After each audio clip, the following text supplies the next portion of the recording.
Congress is running out of time to keep the government open. The shutdown deadline Friday at midnight. And get this, the House is on break until Wednesday. At stake is the question of whether or not the United States remains a sovereign country, whether or not we can establish and enforce rules for entrance into our country. The Democrat Party has a simple choice.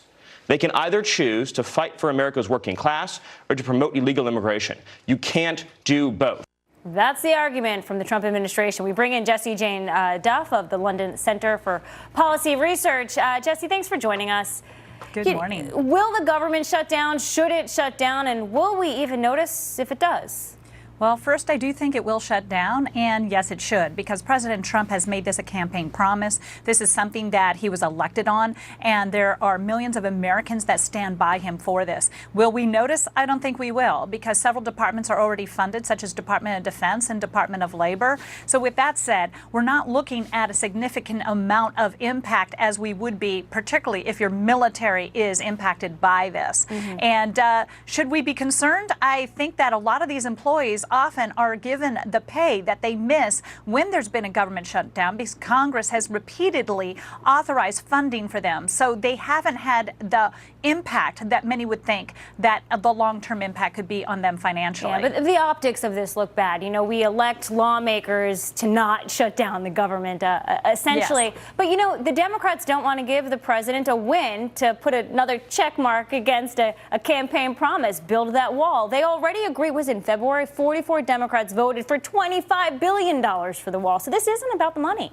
No, it's not about the money. We're talking about almost a $4 trillion budget that we have, and this is a very small amount for that annual budget. This is really posturing against President Trump. Democrats have repeatedly supported building border security, the wall, et cetera, et cetera. We have history of statements by many Democrats supporting this. This is obviously saber-rattling against President Trump. And Nancy Pelosi is in a very tough spot, because if she acquiesces in any way to President Trump, she risks losing Democrat support to become the Speaker of the House. Yeah. So she's going to lock down on this. All right, two questions for you. A, does Donald Trump have the votes here? And B, what are the chances that they kind of kick this can down the road and do a continuing resolution that gets us into the beginning of the new year? I don't think President Trump's going to sign off on any continuing resolution without the funding for the border wall, because next year the Democrats are in charge and he loses his very brief opportunity. Okay, well, good to know.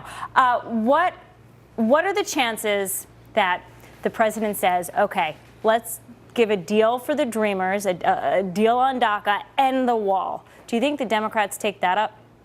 You know, that's going to be a tough one, because many people are against the DACA that has happened already by President Obama, that he extended that. So that's going to be a tough spot. But it will put the Democrats in a position where they must appease the president, because if they turn their back on the DACA, if they turn back on the Dreamers, they will end up looking like they've lied to them, essentially, because that was their forefront argument in the past. So that might be a very good strategy for the president to take. We'll see if that is the strategy. But right now, both sides are holding their ground. This is fascinating and worrisome at the same time. Jessie Jane Duff, we appreciate you. Thank you. Thank you.